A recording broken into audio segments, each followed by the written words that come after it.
Look closely at this document. Fresh out of Moscow, on May 27, 2026, the Russian government has quietly issued a high-priority executive decree. The order: reverse nearly 2 decades of post-Cold War military downsizing and resurrect one of the most legendary heavy armor academies in Soviet history, and do it at breakneck speed. This isn't a vague, long-term project. The timeline laid out in the official decree is aggressively fast.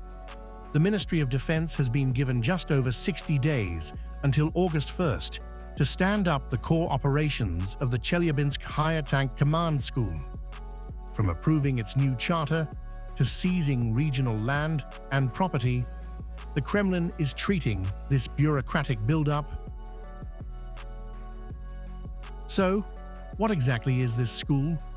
Founded in June 1941 as a desperate wartime armored training hub, the Chelyabinsk Higher Tank Command School became the premier intellectual forge for Soviet mechanized doctrine.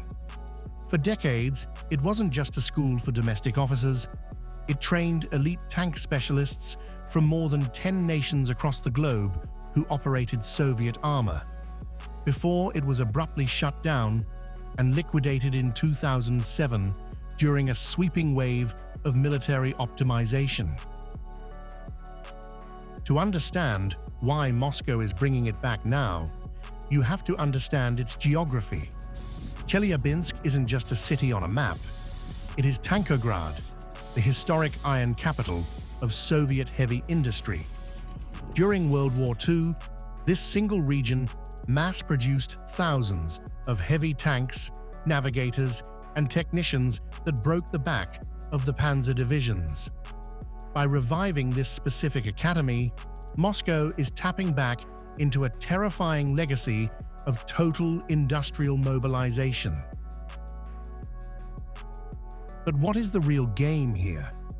Modern conventional warfare burns through hardware, but more importantly, it burns through trained leadership. Russia's existing command academies are stretched to the absolute limit. By reopening Chelyabinsk right next to its primary manufacturing hubs, the Kremlin is creating a closed, hyper-efficient pipeline. It allows new tactics and factory modifications to be integrated into officer training in real time, engineering a brutal shortcut from the assembly line straight to the front. This is the first major domino to fall in a massive systemic overhaul. Moscow isn't just planning for tomorrow's skirmish. They are systematically reversing decades of post-Cold War downsizing to prepare for a generation of long-term, conventional warfare. The factories of TANKOGRAD are already running 24/7. Now, the commanders are catching up. The Iron Capital has officially struck back.